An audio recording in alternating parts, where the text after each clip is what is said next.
Hello everyone, फिर से आप लोगों के सामने हाजिर हो गया हूँ एक क्राइम के घटना को लेकर क्राइम आइडियाज यूट्यूब चैनल पर।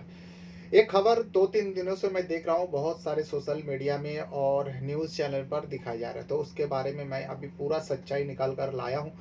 2-3 दिनों तक बहुत सारे आर्टिकलों में पढ़ा, बहुत सारे मैंने खबर देखा, न्यूज़ देखा और सोशल मीडिया में जो थोड़ा थोड़ा करके उनके बारे में जानकारी दिया गया, मैं देखता रहा और आखिरकार मैंने सोचा कि क्यों ना इसी के ऊपर एक वीडियो बनाई जाए, क्योंकि इसमें एक नहीं दो दो मर्डर होती है और दोनों मर्डर, पहला मर्डर होती है किसी को पता नहीं चलता, उसको उसका लाश को जो है मतलब अंतिम संस्कार कर देता है। फिर दूसरा मर्डर होता है, दूसरा मर्डर होने के बाद, और वो कोई छोटा मोटा व्यक्ति नहीं था जिसका मर्डर हुआ था दूसरा, वो व्यक्ति एक बीजेपी का अध्यक्ष होता है, जो मतलब जिला अध्यक्ष होता है, एक नेता भी आप कह सकते हो। उस नेता को मारा गया और उसका बॉडी ठिकाने लगा दिया था। जब उसका बॉडी मिलती है, मतलब ऐसे हिस्से में मिलता है, वो बॉडी कई सारे टुकड़ों में वो बॉडी मिलता है, जिसके वजह से उस बॉडी का शनाख्त कराना मुश्किल हो रहा था, पहचान करवाना मुश्किल हो रहा था।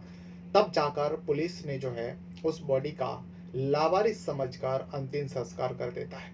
लेकिन फिर कुछ दिन बाद जब ये पूरा सच्चाई सामने आता है, जिस बॉडी का लावारिस समझ के अंतिम संस्कार कर दिया, दरअसल वो बॉडी किसकी थी और किसने उस व्यक्ति को इस तरीके से मारा था और मारने का पीछे का वजह क्या था।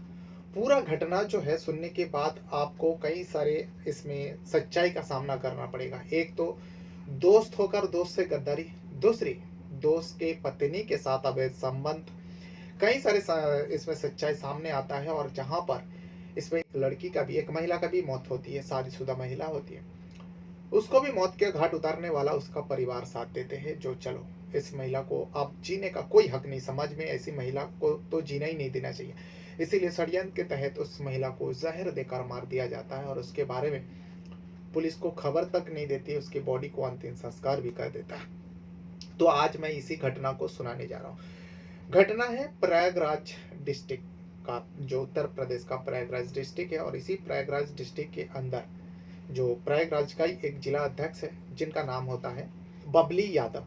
बबली यादव जो है 23 जनवरी शाम के वक्त जो नवाबगंज पुलिस थाना है वहाँ पर पहुँचती है। पहुँचने के बाद अब जो बबली यादव है उनका पहचान देती है, तो पुलिस वाले उठ के सलाम करते हैं, क्योंकि वो एक जिला अध्यक्ष है वहाँ का। तो उसके बाद उनका शिकायत सुनी जाती है। जैसे शिकायत मिलती है, क्योंकि बबली यादव इस पर कहती है, जो मेरा पति काल से करीब 24 घंटा हो गया, उनके बारे में कोई अता पता नहीं चल रहा है, ना तो उनके गाड़ी के बारे में पता चल रहा है, ना उनका फ़ोन लग रहा है और ना उनके बारे में कोई बता पा रहा है। हमने बहुत कोशिश किया, अब आप लोग ढूंढ दीजिए मेरे पति को।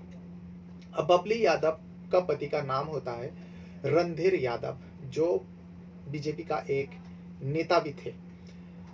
तो पुलिस वाले के लिए एक बड़ा मामला है, बड़ा केस आया सामने। फौरन जो है पुलिस एक्टिव हो जाता है और उस रणधीर यादव को ढूंढने के लिए कई सारी टीमें बनाता है। लेकिन उससे पहले जो है रणधीर यादव की पत्नी बबली यादव से बहुत सारे सवाल किया जाता है, बहुत सारे जानकारी लिया जाता है।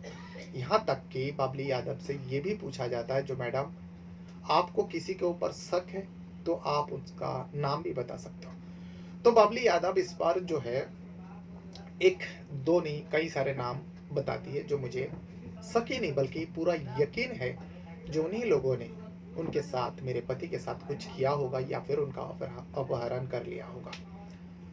तो पुलिस वाले कहते हैं, ये तो आप जैसे कह रहे हो उनका अपना है, उनके दोस्त लोगों का नाम बता रही थी बबली यादव। अब जब नाम दर्ज, मामला दर्ज होता है, तो पुलिस का काम था सबसे पहले उन लोगों को पूछताछ करना। लेकिन जिन लोगों का भी नाम बताया था बबली यादव ने, वो सारे लोग घर से फरार था। पुलिस को जो है अब यकीन हो जाता है, जो बबली यादव जिन लोगों का नाम बताया और रणधीर यादव का गायब होने के पीछे उन सारे लोगों का कुछ ना कुछ हाथ तो जरूर है। लेकिन सबसे पहले जो है उन लोगों से पहले रणधीर यादव को ढूंढना है, कहाँ पर है, बड़ा व्यक्ति है और बीजेपी का एक नेता है। इसीलिए पुलिस जोरों शोरों से, जो नवाबगंज का पुलिस है, कई सारे टीमें बनाते हैं, सारे लोगों को खबरी को लगवा देता है। अलग अलग पुलिस स्टेशन में खबर दी जाती है, जो रणधीर यादव जो बीजेपी का एक जिला अध्यक्ष है, बबली यादव जो है बहुत परेशान है अपने पति को लेकर, क्योंकि उनका पति जो है करीब 24-26 घंटे से लापता है। अलग अलग पुलिस स्टेशन में खबर दी जाती है और सारे पुलिसकर्मी जो है रणधीर यादव को ढूंढने के लिए लग जाता है और कई सारे उनका सबूत भी देते हैं। जो रणधीर यादव के साथ साथ उनका मोबाइल का नंबर दे दिया जाता है और रणधीर यादव जो गाड़ी से आया जाया करता था, सफ़र करता था, वो गाड़ी एक स्कॉर्पियो होता है। उस स्कॉर्पियो का नंबर, स्कॉर्पियो का कलर, पूरा डिटेल दे देता है। अब आसपास के पुलिस वाले भी उस स्कॉर्पियो को, नंबर को ट्रेस करता है, लोकेशन चेक करने की कोशिश करता है, रणधीर यादव के बारे में पता करने की कोशिश करता है, बट पुलिस के हाथ में कुछ नहीं लगता। अब यहाँ धीरे धीरे दिन बीत रहा था, लेकिन जो लोगों का नाम बताया था बबली यादव ने, शक के बिना पर, बल्कि यकीन, उनका तो यकीन था, उन्हीं में से एक व्यक्ति पुलिस के हत्थे चढ़ जाता है, पुलिस के हाथ लग जाता है और उनका नाम होता है राम सिंह यादव, जो रणधीर यादव का एक दोस्त है। राम सिंह यादव को जब पुलिस पकड़ता है, पुलिस वाले पूछताछ करता है, जो भाई तुम कहाँ भागे भागे फिर रहे हो, तुम्हारा दोस्त कहाँ है, रणधीर यादव जी कहाँ है, उनको कहाँ गायब कर दिया तुम लोगों ने सारे मिलकर।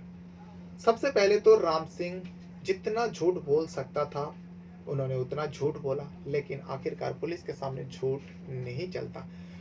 पुलिस उसे कड़ाई से पूछताछ करता, सख्ती करता है, तब जाकर राम सिंह यादव जो है पूरी बात पुलिस वाले को बताता है, जो अब रणधीर यादव जो है इस दुनिया में नहीं है। हम पांचों मिलकर उसको मौत के घाट उतारा और उसके बाद उसकी बॉडी को ठिकाने पे लगा दिया। एक मेरा बिल्ली है, इतना बदमाश है ना, इतना परेशान करता है। जब भी वीडियो बनाने आता हूँ, एक यहाँ पर लेटा हुआ बच्चा है, ये बहुत अच्छा है, लेकिन ये ब्लैक एंड व्हाइट है ना, ये बहुत बदमाश है, बहुत परेशान करता है। तो 5-6 लोगों ने मिलकर, एक महिला भी इसमें शामिल थी, सारे लोगों का नाम जो है राम सिंह यादव ने पुलिस वाले को बताया। एक का नाम होता है उदय यादव, जो रणधीर यादव का लंगोटिया यार है और बहुत ही गहरा दोस्ती है उन दोनों के बीच में। उदय यादव और रणधीर यादव का दोस्ती का मिसाल उस जगह पर दिया जाता है, लेकिन यहाँ पर रणधीर को मारने का पीछे उदय यादव का हाथ बताता है राम सिंह, जो पकड़ा गया है वो बताता है राम सिंह यादव, जो उदय यादव है मैं हूँ, और विजय एक है, विजय यादव करके एक है, और उसके बाद एक सुजीत है, और एक महिला का नाम बताते हैं, जो एक महिला भी हम लोगों के साथ है, उनका नाम है नीला यादव। नीला यादव जो है उदय यादव का माँ होती है। यानी परिवार के कई सारे लोग हैं और यहाँ पर 3-4 लोगों का नाम बताया जाता है। सारे लोग फरार चल रहा था, क्योंकि इन सारे लोगों ने मिलकर एक बीजेपी नेता का मर्डर किया और उसका बॉडी भी ठिकाने लगा दिया। पुलिस पूछता है, जो तुम लोगों ने बॉडी कहाँ पर ठिकाने लगाया? तो राम सिंह यादव जो घटना बताता है, वाकई हैरान कर देने वाली। राम सिंह यादव बताता है, जो 22 तारीख की रात थी, वो उस दिन हम लोगों ने मिलकर रणधीर यादव को सबसे पहले गला घोटा। उसके बाद उसका बॉडी को उदय के प्लान के मुताबिक, उदय यादव जो रणधीर यादव का दोस्त होता है, सारे लोग जान पहचान वाले ही थे रणधीर यादव का, लेकिन जो उदय यादव है उसका एकदम मतलब करीबी दोस्त था, उसके साथ उठना बैठना, उसके साथ घूमने जाना, सब कुछ करता था रणधीर यादव। जो उदय यादव के प्लान के मुताबिक सबसे पहले तो रणधीर यादव को हम सारे लोगों ने शराब पिलाया। उसके बाद हम सारे लोगों ने मिलकर रणधीर यादव का गला घोट देते और उसी का स्कॉर्पियो में उसका बॉडी को रखकर हम लोग एक जगह पे जाते हैं, जहाँ पर मतलब रेलवे ट्रैक के पास जाते हैं, उसके किनारे पे गाड़ी खड़ी करते हैं। उसके बाद जो रणधीर यादव का बॉडी है एक पट्टी पे लेटा देते हैं, ताकि ट्रेन आए और उसके ऊपर से चला जाए।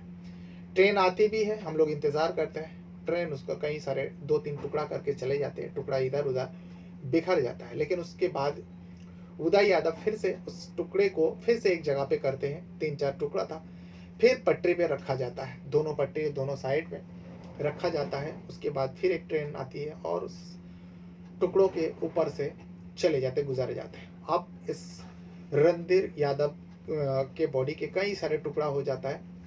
अब उसको पहचानना नामुमकिन सा था और उसका शनाख्त करना नामुमकिन सा था। जब हम लोग को पूरा तसल्ली हो गया, उदय यादव को पूरा तसल्ली हो गया, जो अब रणधीर यादव को कोई नहीं इसका पहचान कर पाएगा जो ये रणधीर यादव है। तब हम लोग जो है उसका स्कॉर्पियो लेकर चित्रकूट जंगल में चले जाते हैं, क्योंकि ये सब उदय यादव का प्लान था।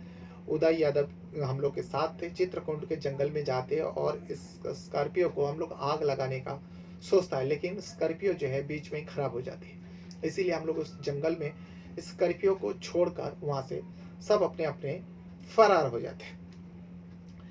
ये पूरी बात बताया, लेकिन सारे लोग गायब है। वो लीला यादव जो उदय यादव का माँ है वो भी गायब है। आखिर पुलिस जानना चाहता था जो रणधीर यादव को उदय यादव जो उसका बेस्ट फ्रेंड है, उसका दोस्त है, बहुत ही करीबी है, तो उसने उसको मारा क्यों, बस ये जानना था। लेकिन राम सिंह को उतना नहीं पता था, लेकिन राम सिंह जितना कुछ जानते थे वो सारे कुछ बताया, क्योंकि इसमें राम सिंह यादव बहुत कुछ जानते थे और बहुत कुछ पुलिस वाले को बताया, और इससे सही पूरा केस का खुलासा हो जाते हैं। राम सिंह यादव बताते हैं जो उदय यादव जो है उसे सब डॉक्टर कहते थे। दरअसल वो डॉक्टर नहीं था, वो एक कंपाउंडर था, एक डॉक्टर के पास नीचे, डॉक्टर के हाथ के नीचे काम करता था। लेकिन इनका भी नाम जो है उदय यादव का नाम डॉक्टर में शामिल हो गया था। सारे लोग वही जानते थे जो उदय यादव भी डॉक्टर है, उदय यादव डॉक्टर करके बुलाते हैं, सारे लोग बुलाते हैं उदय यादव को। रणधीर यादव जो जिला अध्यक्ष और नेता थे, उनका पत्नी अभी जिला अध्यक्ष है, जिनका नाम होता है बबली यादव। वो अभी फिलहाल बीजेपी के जिला अध्यक्ष है। तो आगे राम सिंह यादव बताते हैं जो हम लोगों को पता चला। सबसे पहले तो उदय यादव को पता चला, उदय यादव के जो पत्नी का मौत जो है जुलाई महीने में हो चुकी थी। अब उसकी मौत जो है एक अचानक हो गई। फिर बाद में पता चला कि उदय यादव और उदय यादव की माँ जो लीला यादव है, उन दोनों ने मिलकर उदय यादव की पत्नी को जहर दिया था और उसको मौत के घाट उतार दिया था।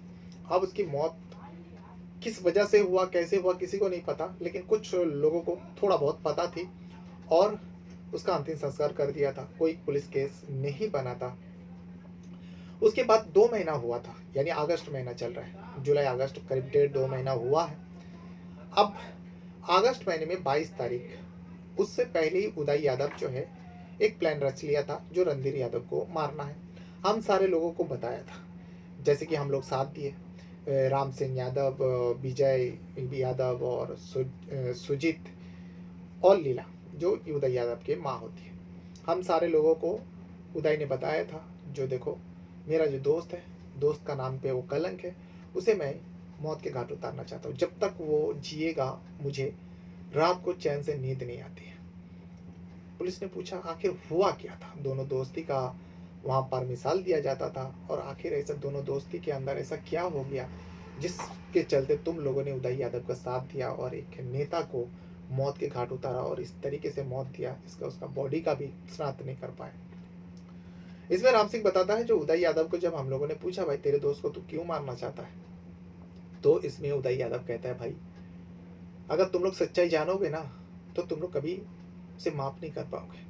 और हम लोग जानना चाहते थे किसी के मौत के घाट उतार रहा हो अभी एक नेता का, तो सच्चाई तो जानना जरूरी था। इसीलिए हम लोग ने पूछा जो भाई बता आखिर सच्चाई क्या है, किस वजह से तू अपने दोस्त को मारना चाहता है। तो उदय यादव और उदय यादव की जो माँ है लीला यादव, वो दोनों बताते हैं जो मेरे जो पत्नी थी उसके अवैध संबंध इस रणधीर यादव के साथ थे, इसीलिए मैं अपनी पत्नी को भी मार डाला। वो कोई हादसे में नहीं मारा और उसका कोई अचानक मौत नहीं है, कुदरती मौत नहीं, बल्कि उसको हम लोग ने, मैं और मेरी माँ मिलकर जहर देकर उसको मौत के घाट उतारा था। अब मुझे लगा जो मेरी पत्नी का मौत हो गया तो सब कुछ सही हो जाएगा, लेकिन ऐसा नहीं। जब भी मैं रात को सोता हूँ बस मुझे नींद नहीं आता और मैं ये सोचता हूँ जो मैं पत्नी को तो मार डाला, लेकिन मेरी पत्नी के साथ जिसका अवैध संबंध है, जो मेरा दोस्त है, दोस्त होकर उसने मुझे पेट पर छोरा भोगा, तो वो तो अभी भी जिंदा है और मेरे सामने 24 घंटा रहता है। तो इस वजह से मैं बहुत डिस्टर्ब रहने लगा, परेशान रहने लगा। मैं अपने ये पूरी बात, परेशानी की बात जो मैं अपने माँ नीला यादव को बताता हूँ, तो नीला यादव कहती है, मेरी माँ कहती है बेटा जैसे तेरी पत्नी को मौत के घाट उतारा वो तो तेरा अपना था, लेकिन ये तो तेरा दोस्त है, इसको भी मौत के घाट उतार देते, कुछ प्लान रच। फिर उसके बाद मैं प्लान रचता हूँ। अब इन लोगों ने पूछा भाई क्या ये वाकई तुम्हारा पत्नी के साथ रणधीर यादव का मतलब अवैध संबंध है। तो इसमें उदय यादव इन सारे लोगों को, जिन लोगों को षड्यंत्र में शामिल किया था, उन सारे लोगों को बताते हैं हाँ, दरअसल कुछ समय पहले जो है मुझे थोड़ा बहुत डाउट हो गया था। मेरी पत्नी और रणधीर यादव के बीच में कुछ चल रहा है। मैं इस बारे में जब अपनी पत्नी से पूछताछ करता हूँ तो वो साफ-साफ इनकार कर देती। कोई भी महिला कैसे मान जाएगी? वो साफ-साफ इनकार कर देती, लेकिन मुझे उसकी बातों पर भरोसा नहीं था, क्योंकि मुझे थोड़ा बहुत डाउट था जो नहीं कुछ तो खिचड़ी पक रहा है, क्योंकि रणधीर यादव जो है अब आए दिन मेरे घर आने लगा था। अब मैं उसे मना भी नहीं कर पा रहा था। ऐसे ही तो उसका दबंगी है और ऊपर से वो एक नेता है और सबसे बड़ी बात जो है वो मेरा दोस्त है। अब अगर मैं मना करूँगा तो इन लोगों को पता चल जाएगा, इसलिए मैं मना नहीं कर पा रहा था। लेकिन मेरी मजबूरी का फ़ायदा उठाकर ये दोनों जो है एक दूसरे से अब इस संबंध को बड़ी आराम से मज़े से चला रहा था। इसी बीच मैं प्लान करता हूँ जो मैं अपनी पत्नी को ले जाता हूँ नैनीताल घूमने के लिए। जब इस बात को मैं अपने दोस्त रणधीर यादव को बताता हूँ जो भाई कुछ दिनों के लिए हम लोग, मैं और मेरी पत्नी जो है नैनीताल घूमने जा रहे हैं। तुरंत जो है रणधीर यादव कहता है भाई मैं भी यहाँ पर बोर हो चुका हूँ, अगर तू जा रहा है तो मैं भी तेरे साथ चलता हूँ। मुझे पता था वो मेरे लिए नहीं जा रहे बल्कि मेरी पत्नी की वजह से वो जा रहा है, इसीलिए मैं कहता हूँ ठीक है चलो। अब मैं देखना चाहता था जो मेरी आंखों के सामने ये दोनों क्या करता है। इस बात को मैं अपनी पत्नी को कहता हूँ तो वो मन ही मन में बहुत खुश होती है, जाहिर नहीं होती है लेकिन मुझे पता चल रहा है वो खुश होती है। ऐसे दिखावा के लिए बोल रहे हम दोनों जाएंगे और मेरे बच्चे रहेंगे और तुम अपने दोस्त को क्यों ले रहे हो। तो मैंने कहा जो देखो मेरा बेस्ट फ्रेंड है वो जाना चाहता है तो वो सारे खर्चा वही उठाएगा। उसके बाद हम लोग नैनीताल जाते हैं और ये जुलाई महीने की बात है। नैनीताल में जाने के बाद जब हम लोग गाड़ी में बैठे थे तो तभी जो है रणधीर यादव कहता है भाई 2 कमरा भी तो बुक कर ले। जब 2 कमरे की बुक करने की बात आती है तभी मेरी पत्नी जो है उसे मैसेज करती है और गाड़ी में बैठकर ही उसे कहते हैं अरे 2 कमरे की क्यों बोल रहे हो, एक ही कमरे में सब लोग रहेंगे, तुम अपने दोस्त को पटा लो। इस पर मेरा पति यानी मैं खुद इस मैसेज को मैंने देख चुका था। उस मैसेज को मैं उस कमरे में जाकर मेरी पत्नी का मोबाइल जब चेक करता हूँ तो देखता हूँ कि कुछ ही समय पहले जब जिस वक्त हम लोग सफ़र कर रहे थे गाड़ी में थे, उस वक्त वो रणधीर यादव यानी मेरे दोस्त को मैसेज करके बताई 2 रूम की बात क्यों कर रहे हो, एक ही रूम में हम लोग रहेंगे और तुम अपने दोस्त मेरे पति को शराब पिला देना, फिर हम लोगों के लिए मौका ही मौका है। इस बात को उसने मैसेज के ज़रिए मेरी पास में बैठकर मेरे दोस्त को मैसेज की थी। उसके बाद मैं खुद दिखावे के लिए कहता हूँ अरे 2 रूम की क्या ज़रूरत है, एक ही रूम ले लेंगे, सब एक ही जगह में खाना पीना है। और उसके बाद वो भी मान जाता है। अब मुझे तो पता ही था ये सब जो है ये लोग का मिली भगत है, तो इसीलिए मैं ज़्यादा कुछ बोलता नहीं, मैं मान जाता हूँ। और फिर रात को जो है हम लोग शराब पीते हैं और मैं जानबूझकर मैं कहता हूँ कि मुझे बहुत चढ़ गई, अब मैं सोने जाता हूँ। मैं सो जाता हूँ, चद्दर ओढ़ लेता हूँ, लेकिन मेरी आंखें खुली थी और मैं नशे में नहीं था बल्कि मैं देखना चाहता था। और जो कुछ भी मैंने सुना था, जो कुछ भी मेरे मन में चल रहा था वो सच होता है। इन लोगों को लगा जो मैं नशे में धुत होकर बेहोश होकर सो गया, लेकिन मैं देख रहा था। तभी थोड़ी देर में ये दोनों अपने कम पैर लग जाता है, यानी दोनों उसी कमरे में संबंध बनाने लगता है। ये देखने के बाद तो मैं आग बबूला हो उठता हूँ, लेकिन मैं कुछ कर नहीं पाता हूँ। मुझे पता था रणधीर यादव का पहुँच कहाँ तक है, अगर मैं विरोध करूँ हो सकता है मुझे ही मौत के घाट उतार दे और मुझे ही फंसा दे। इस वजह से मैं चुपचाप रहता हूँ और फिर जब वहाँ से नैनीताल से वापस आता हूँ, मैं अपने पत्नी का कारनामा जो है सारी बात उसके मायके वाले यानी मेरे ससुराल वाले को बता देता हूँ, जो तुम्हारी बेटी जो है ऐसा ऐसा गुल खिला रही है। उनके मायके वाले जो मेरे ससुराल वाले भी है बहुत नाराज़ होते हैं अपनी बेटी के ऊपर, और वो लोग, मैं तो चाहता था जो वो वहीं पे रहे, लेकिन उन लोग ने हाथ जोड़ा, बहुत ही मिन्नतें की और उसके बाद मेरे साथ भेज दिया। वो आ तो जाती है लेकिन उसके बदलाव कुछ नहीं होती है, वो जैसे कि तैसे ही थी। अब मैं सोच लेता हूँ जो ये सुधरेगी नहीं, इसीलिए मैं एक प्लान करता हूँ और प्लान के तहत मेरी पत्नी को जहर देकर मार देता हूँ और उसकी मौत की जो है मैं कहता हूँ जो अचानक उसको हार्ट अटैक आया, मौत हो गया और उसका अंतिम संस्कार कर देता हूँ।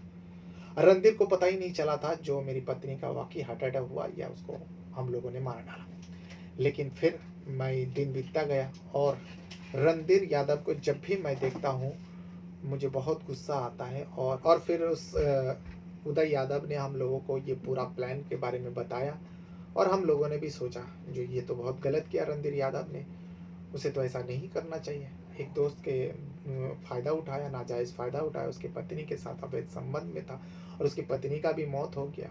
अब रणधीर यादव को तो जीने का कोई हक नहीं। बाकी उदय यादव जो है वो सही है, इसीलिए उदय यादव भी हम लोग का दोस्त था, इसीलिए हम लोग उदय यादव का परेशानी को देखते हुए हम सारे लोगों ने उदय यादव का साथ देने का सोचा और फिर रणधीर यादव को इस तरीके से मौत के घाट उतारा। तो ये था वो पूरा घटना जो प्रयागराज में घटी है और ये घटना जो है 22 तारीख को घटी थी, लेकिन ये पूरा सच्चाई जो है 28 तारीख तक पूरा सच्चाई खोलकर सामने आ जाता है जब राम सिंह यादव पुलिस के हाथ पे चढ़ जाता है। बाकी लोग अभी भी फरार चल रहे हैं, उदय यादव, विजय और सुजीत और नीला यादव, ये सारे लोग अभी फिलहाल फरार चल रहे हैं। पुलिस जो है कई सारे टीमें बना दिया इन सारे लोगों को पकड़ने के लिए, क्योंकि यहाँ पर एक राजनेता यानी बीजेपी का नेता का मर्डर हुआ और मर्डर ऐसे किया कि उसकी अंतिम संस्कार भी नहीं कर पाया था।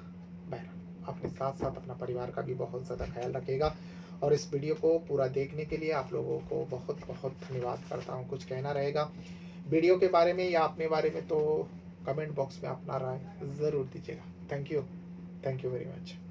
ये 23 तारीख को थाना नवाबगंज पर एक तहरीर दी गई थी जिसमें यह पूर्व जिला पंचायत सदस्य रणधीर यादव उनकी गुमशुदगी बताई गई थी उनके परिजनों द्वारा। 22 तारीख को 10 बजे आखिरी उनके परिजनों द्वारा उनसे बातचीत की गई थी। उसके बाद उनके कोई सूचना उनको प्राप्त नहीं हुई थी। इस संबंध में पुलिस द्वारा तत्काल जो गुमशुदगी के आधार पर टीमों का गठन किया गया और इसमें सीसीटीवी और सर्विलांस के माध्यम से इनकी खोजबीन चालू की गई, जिसमें यह ज्ञात हुआ कि 22 तारीख को एक राम सिंह यादव के साथ रणधीर यादव कौड़ियार से स्कॉर्पियो में बैठ के गए थे और एक ढाबे के पास उनके द्वारा खाना खाया गया था और वहाँ पे शराब पी गई थी। उसके बाद उनका कोई लोकेशन प्राप्त नहीं हुआ था।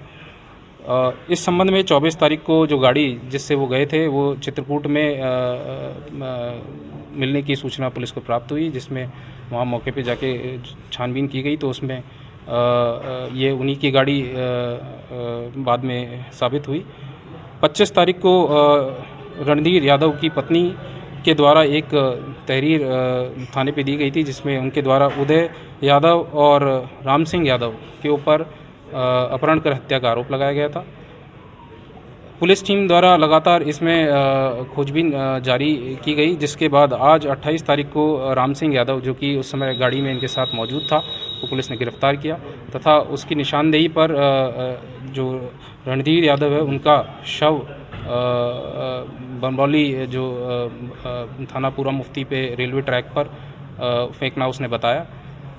इससे पूछताछ में ये जानकारी मिली कि उदय यादव जो कि रणधीर यादव का पूर्व से परिचित था, उसकी पत्नी के साथ रणधीर यादव के संबंध थे। इसी से आहत होकर उसके द्वारा एक षड्यंत्र रचा गया था जिसमें विजय यादव, सुजीत और राम सिंह, लीला यादव जो कि उसकी मृत पत्नी की मां है, इनके द्वारा षड्यंत्र रचते हुए अपहरण करके रणधीर यादव की 22 तारीख को ही हत्या कर दी गई थी और शव को बमरौली रेलवे स्टेशन के पास ट्रैक पर फेंका गया था, जो ट्रेन के रनओवर होने के बाद शत विक्षत अवस्था में थाना पूरा मुफ्ती को मिला था और उसके कपड़े और शव के आधार पर उनके पिता के द्वारा उसकी पहचान की गई। तो इस प्रकार से जो घटना है वो रणधीर यादव की उसमें हत्या की गई थी, जिसमें उदय यादव, विजय यादव, सुजीत, राम सिंह, लीला यादव और 3 अज्ञात व्यक्ति शामिल थे, जिनमें से पुलिस द्वारा राम सिंह और लीला यादव को गिरफ्तार कर लिया गया है। अन्य शेष अभियुक्तों की भी गिरफ्तारी के लिए दबिश दी जाए।